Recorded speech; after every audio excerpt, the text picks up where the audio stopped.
যুক্তরাজ্যে বাংলাদেশি পেশাজীবী হিসাব বিজ্ঞানীদের নিয়ে গঠিত দ্য প্রফেশনাল অ্যাকাউন্টেন্টস সোসাইটি যুক্তরাজ্যের আত্মপ্রকাশ ঘটেছে।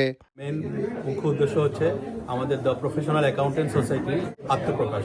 দ্য প্রফেশনাল অ্যাকাউন্টেন্ট সোসাইটির one of the main objective হচ্ছে আমরা আমাদের ফেলো প্রফেশনালদেরকে ইন্ডিভিজুয়ালি এনরিচ করব, যাতে আমাদের প্রফেশনাল অ্যাকাউন্টেন্ট সোসাইটির কালেকটিভ অ্যাচিভমেন্টটা কালেকটিভ অবজেক্টিভ আমরা অ্যাচিভ করতে পারি। আমাদের একটা বিজনেস রিলেশন হাব থাকবে, সেই হাব থেকে আমরা কমিউনিটির বিজনেসম্যানদেরকে তাদের সাথে আমরা কমিউনিকেট করব।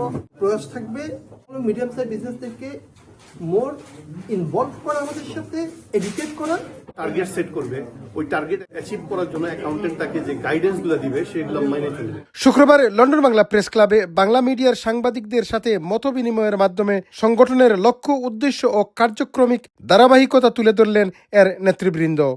আমাদের সিবিডি করার জন্য আমরা একত্রিত হচ্ছি। আমরা হব শুধুমাত্র কমিউনিটিকে সার্ভ করার জন্য।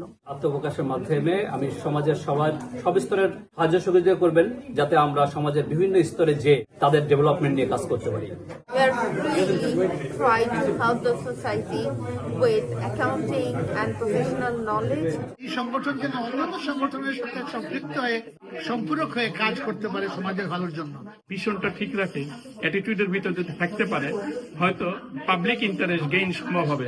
পেশাগত দক্ষতার মান বৃদ্ধি ও সেবা গ্রহণকারী গ্রাহকদের সম্যক ধারণাভিত্তিক উচ্চমান সেবা প্রদানের লক্ষ্যে ব্রিটিশ বাংলাদেশি চার্টার্ড অ্যাকাউন্ট্যান্টদের এ সংগঠন গঠন করা হয়েছে বলেও জানান এর প্রতিষ্ঠাতাবৃন্দ। লন্ডন বাংলা প্রেস ক্লাবে বাংলা মিডিয়ার সাংবাদিকদের সাথে মত বিনিময়কালে উপস্থিত ছিলেন ডিরেক্টর ও গ্রান্টর ইফতেখার ইসলাম চৌধুরী, সুরাইয়া খাতুন, আলী আশরাফ চৌধুরী, খসরুজ জামান, নাজমুল হুসাইন কাজী, ফারহানা আক্তার ও আরও অনেকে। চৌধুরী মুরাদ, সুরমা টিভি 24।